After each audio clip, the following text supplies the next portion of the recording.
মশা নিধনে নগরবাসীর সহায়তা চেয়েছে স্বাস্থ্যমন্ত্রী সরদার মোহাম্মদ সাখাওয়াত হোসেন।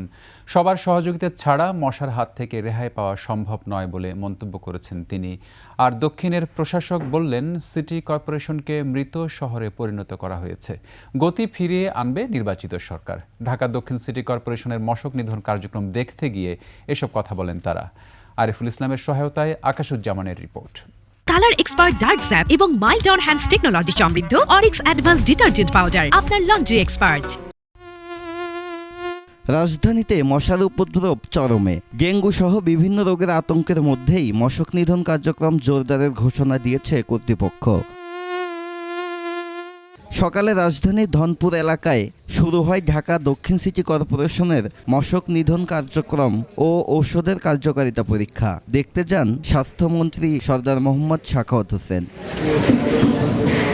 গণমাধ্যমের মুখোমুখি হয়ে মন্ত্রী বলেন, নগরবাসী সহযোগিতা না করলে মশা নিধন সম্ভব না। সবাইকে নিজেদের বাসাবাড়ি ও আশপাশ পরিষ্কার রাখার অনুরোধ করেন স্বাস্থ্যমন্ত্রী। টায়ারে পানি পড়ে থাকে, অন্যান্য ছোটখাটো জিনিসে পানি জমে থাকে, এই পানিগুলিতেও স্প্রে করতে হবে আমাদের।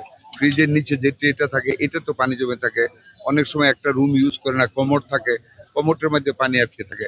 এইগুলিকে ওষুধ পৌঁছানোর ব্যবস্থা করতে হবে। দক্ষিণ সিটি কর্পোরেশনের প্রশাসক বলেন, মৃতপ্রায় শহরটিকে সচল করবে বর্তমান সরকার। মাননীয় প্রধানমন্ত্রী নির্দেশ দিয়েছেন, আমাদের সময়সীমা বেঁধে দিয়েছেন, এর মধ্যে এই সমস্ত পরিষ্কার পরিচ্ছন্ন করতে হবে। সেই ব্যাপারে আমরা একটা ক্র্যাশ প্রোগ্রাম নেব এবং কিছু কিছু জায়গায় খাল ছাড়াও পুকুর বা ডোবা আছে, সেগুলো আমরা দেখবো যে মালিকানা কারা, সেগুলো আমরা প্রথমে ক্লিন করব, এরপরে মালিকরা যাতে সেগুলো ক্লিন রাখে সেটার জন্য আমরা তাদেরকে তাগিদ দেব। নগরবাসীর অভিযোগ, কালে ভদ্রে ওষুধ ছিটানো হলেও তা কার্যকর হচ্ছে না। অনেক এলাকায় এখনো মশার উপদ্রব একটুও কমেনি।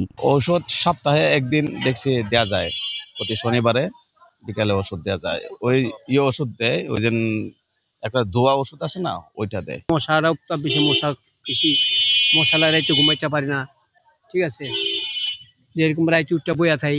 ময়লা আবর্জনা পরিষ্কার হয়েছে জায়গায় জায়গায়, যে বিল্ডিং, যে আগে যে বিল্ডিং এর সাইডে ময়লা ছিল, বাড়ির নিজেরা পরিষ্কার করছে।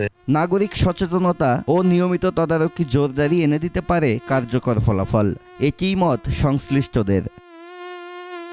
আকাশুজ্জামান, 21 টেলিভিশন, ঢাকা।